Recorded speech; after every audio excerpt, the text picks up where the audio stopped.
N'essaye pas de tout maîtriser. Bienvenue, c'est l'émission du podcast de Belric. Je suis heureux de te retrouver. Je suis content de voir que je t'ai pas saoulé parce que tu n'as pas écouté depuis longtemps l'émission. En fait, je ne prépare plus mes émissions. C'est-à-dire que avant, je préparais, je mettais un plan, je te disais... Enfin bref, et là, je décidais pour cette année de libérer la parole, de libérer en mode freestyle.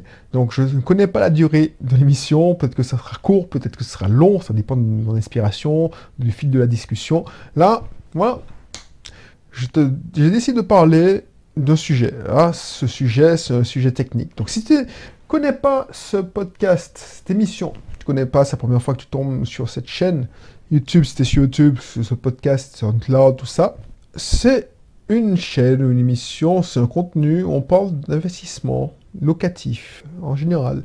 On parle aussi d'entrepreneuriat, on parle aussi d'état d'esprit de l'entrepreneur, de l'état d'esprit de l'investisseur. Il y aura de la technique, comme cette émission. Et encore, c'est même pas de la technique, mais bon, c'est plus... c'est un mixte, mais il y aura plutôt de l'état d'esprit. Parce que trop de chaînes, trop de contenu se focalise sur la technique qui est importante, je le conçois, mais il y a plus important, c'est l'état d'esprit, parce que sans l'état d'esprit, sans les bases, tu ne vas rien faire de la technique. Bref, donc n'hésite pas à t'abonner, et puis je t'en dis plus. Donc le sujet de l'émission d'aujourd'hui, parce que j'ai déjà oublié, c'est n'essaie pas de tout maîtriser. Tu vois, c'est tellement vrai, parce que moi, à mon ancien... Je sais pas comment tu es. Est-ce que toi, quand tu pars en vacances, parce que c'est des tests, quand tu pars en vacances, est-ce que tu te dis, bon, je fais ça, tu prévois, tu passes, comme moi, avant, quand j'ai préparé ma première croisière, j'ai passé un dimanche après-midi à planifier toutes les escales pour rien rater. C'est-à-dire que quand je suis descendu à Barcelone, je savais que j'allais aller dans la San Blas, je fais ça à telle heure, que non, je chronomètre, on doit passer 20 minutes dans la San Blas. Ensuite, bref, tu as compris. Je savais quelles exercitions j'allais faire, je planifiais tout. Il y a des gens aussi qui partent en vacances et qui planifient rien, ils font ça en freestyle. Et ça, c'était mon déformation professionnelle. Je ne sais pas quel type que tu te situes. Et ensuite, quand je passais chez le projet et quand j'ai commencé à avoir de la bouteille en gestion de projet, j'ai su que on avait beau essayer de tout planifier, il se passait toujours un imprévu. Il y a toujours un imprévu. Et j'étais en conflit avec mon ancien directeur informatique, que lui, il essayait de prévoir tout. Alors, ça avait réussi, parce que voilà, le mec, il me disait souvent, alors on était souvent en conflit avec ce sujet, le diable se cache dans les détails. Et moi, je te dis franchement, ça, c'est vraiment c'est pas possible. Le diable se cache dans les détails, mais si c'est le diable, il va réussir à se cacher. Tu auras beau penser à tout, réfléchir à tout, il va toujours se cacher. Il va se cacher, tapis derrière, je sais pas, tapis sous le tapis, tapis derrière, je sais pas moi, un arbre, et il va te bouffer. Donc c'est pas la peine. Je te dis pas de planifier, mais tu auras beau prévoir, et maintenant que j'ai lancé quelques sociétés, j'ai géré quelques projets informatiques, j'ai géré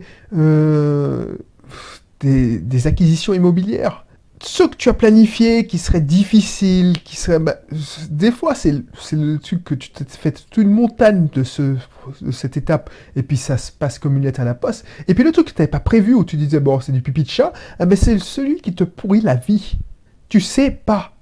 Alors, je te dis pas de planifier. Un bon chef de projet, il planifie. Mais il se laisse toujours une marche, un tampon, un buffer. Donc, quand il planifie pas trop sec. C'est-à-dire qu'il ne dit pas, je vais finir ce développement, tu devras finir ce développement à telle date, à 14h43. Non, c'est pas possible. Alors, je caricature. Donc, le diable se cache dans les détails. Oui, mais pour moi, franchement, il a tout mon respect. Mais ça, c'est une expression de poussi. Je suis désolé, monde, mais tu peux pas dire ça. Oui, il se cache dans les détails, je te conçois. Mais, alors je ne le tire pas spécialement sur lui, mais pour te montrer que ça peut pas se faire comme ça. Oui, il se cache, mais c'est le diable. Donc il va... Oh, je prends le diable. Tu vois, si tu dois crever, tu vas crever sur ce truc. Donc tu auras beau prévoir, tu auras beau te creuser la tête, tu auras beau dépenser de l'énergie, tu auras beau faire des brainstorming pour savoir que voilà, tu ne pourras pas prévoir tout. Et c'est les 80-20. Tu dois prévoir les 80%. Et puis, tu dois dire, bon, les 20%, je vais pouvoir improviser. Tu ne pourrais pas dire, je prévois tout. Donc, c'est des gens qui vont partir en congé, qui vont en voyage organisé. Est-ce que toi, t'aimes ça quand tu pars en voyage? Est-ce que toi, tu es un adepte de voyage organisé? Et si tu veux être un bon entrepreneur, il ne faut pas trop prévoir. Il faut savoir improviser. Et je t'ai déjà raconté, je ne sais pas si elle est déjà sorti cette vidéo, mais je te racontais comment j'avais immatriculé la Célaste de mon épouse. Il y avait toujours un imprévu.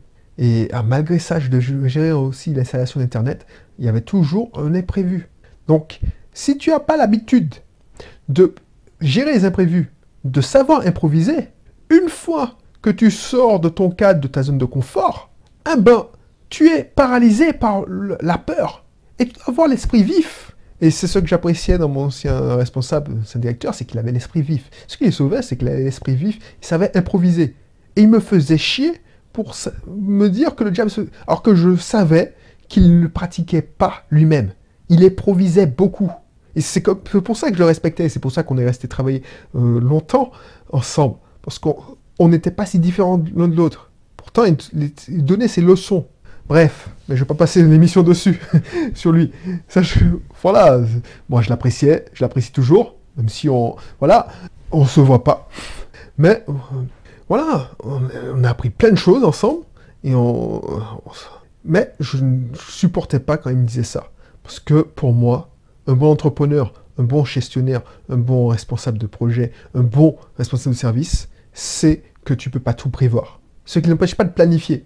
Et toi qui m'écoutes, si tu veux te lancer dans l'investissement locatif, tu veux te lancer dans l'entrepreneuriat, bien entendu, tu vas pouvoir acheter des formations, tu pourras même acheter une de mes formations.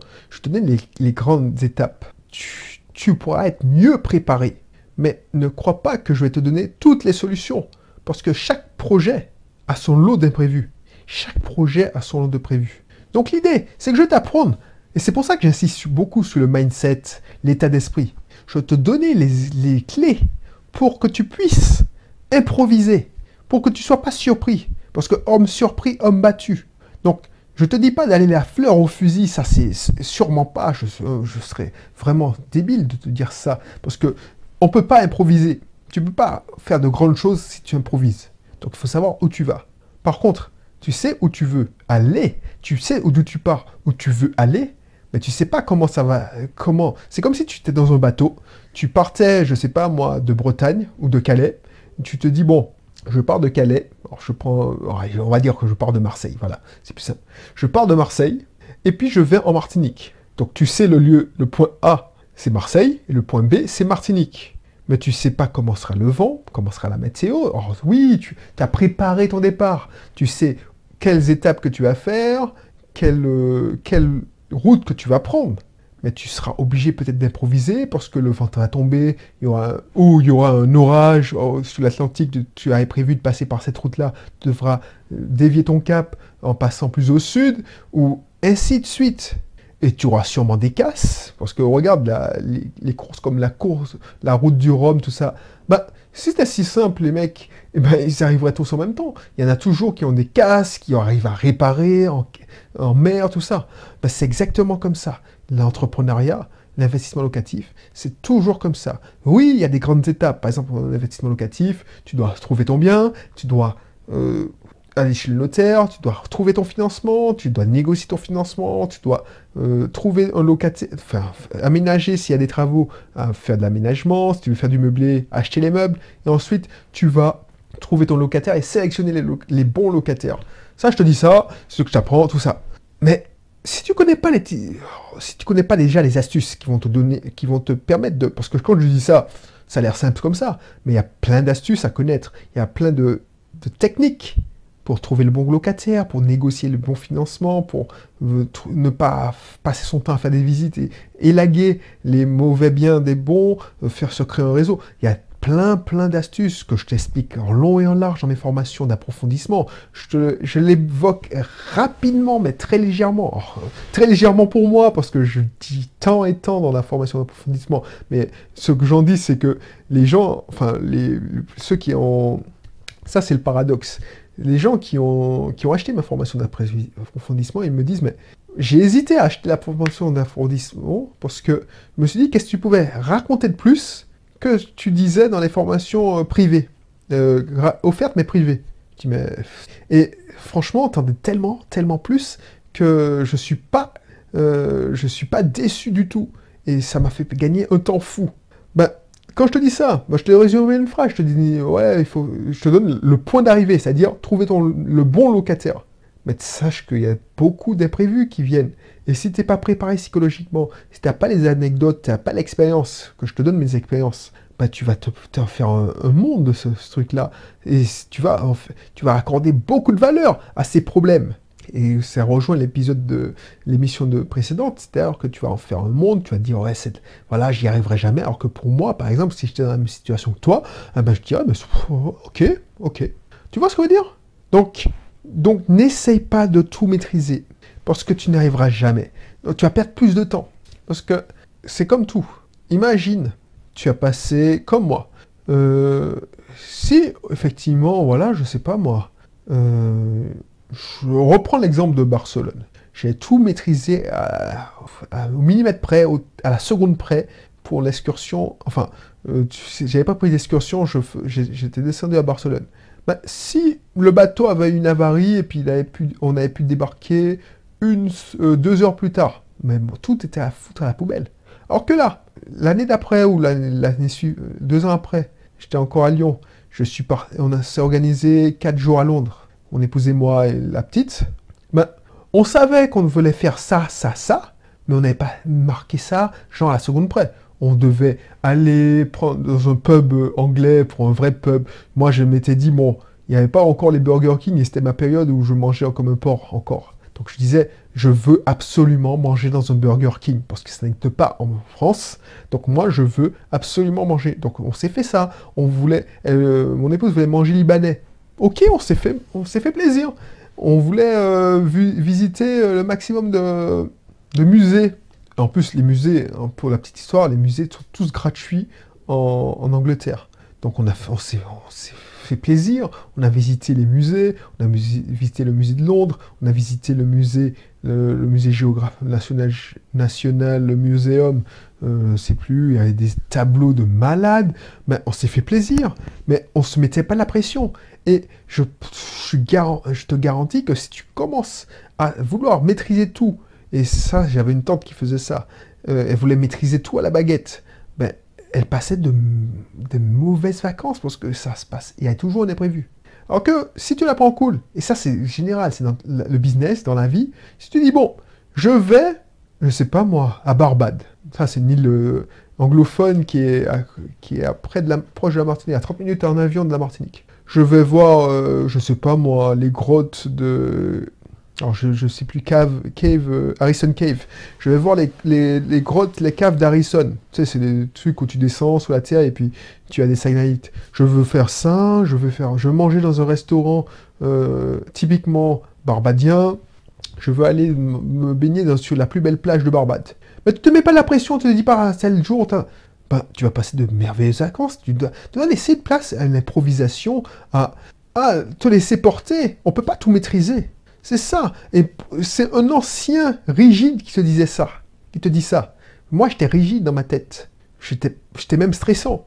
Donc, moi, je voulais tout maîtriser. Et depuis que je fais plus ça, depuis même, regarde ce podcast. Avant, voilà, je te dis ça. Mais, je sais pas, tu me diras ce que t'en penses, mais j'ai l'impression que je prends davantage de plaisir à enregistrer ces podcasts depuis que je fais plus de plans. Alors, peut-être que je dis plus de conneries, que tu me suis moins bien. Mais vu que j'ai pas de plan, et puis ces derniers temps, je me suis dit, franchement, tu fais un plan, mais tu le suis pas. Ça sert à quoi? Je trouve que ça va plus vite, que c'est plus fluide. Et pourtant, j'arrive à te faire passer le message. Parce que une émission, un message et 3 points. Je peux pas faire plus, parce que sinon, je vais te perdre. Donc, ça sert à quoi? de vouloir tout improviser. J'ai réussi. Là, je pense que j'ai fait passer mon message. Je te dis de ne pas improviser parce que tu vas t'en mordre les doigts et tu vas rester. Parce que quand ça se passe pas, je l'ai trop vécu ça, quand ça se passe pas comme tu avais prévu, que ça se passe pas selon tes plans, tu es déjà frustré, tu es en colère, tu pourris la vie de tout le monde et tu es stressé. Parce que tu sais pas que tu peux improviser. T'as pas l'habitude, alors que maintenant, quoi qu'il arrive, ben, ok, il se passe ça, ben, je trouve une solution. Et ça porte ses fruits. Bref, je pense que c'est pas la peine d'épiloguer, hein. Je pense que tu as bien compris. Si tu as des anecdotes, me faire partager.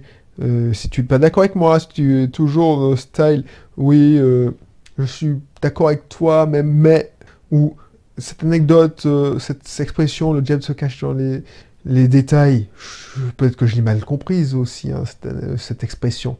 Donc, si tu veux rectifier ce que je te dis, ou si tu veux apporter de l'eau à mon moulin, ben, tu es le bienvenu. Laisse-moi un commentaire, ça me fera plaisir. Si ce n'est pas encore le cas, inscris-toi dans un de mes cursus offerts, privés, où je te donne des solutions. Puis on apprendra à mieux se connaître. Voilà. Et puis, je te dis à la prochaine pour une autre émission, notre podcast. Et puis, je fais pas que des podcasts, hein, je fais aussi des vidéos en screencast, c'est-à-dire avec des diapos, et des vidéos où tu vois ma tronche, comme j'aime dire. Donc voilà. Donc, je te laisse faire, et puis je te dis à bientôt, à la prochaine. Allez, bye bye.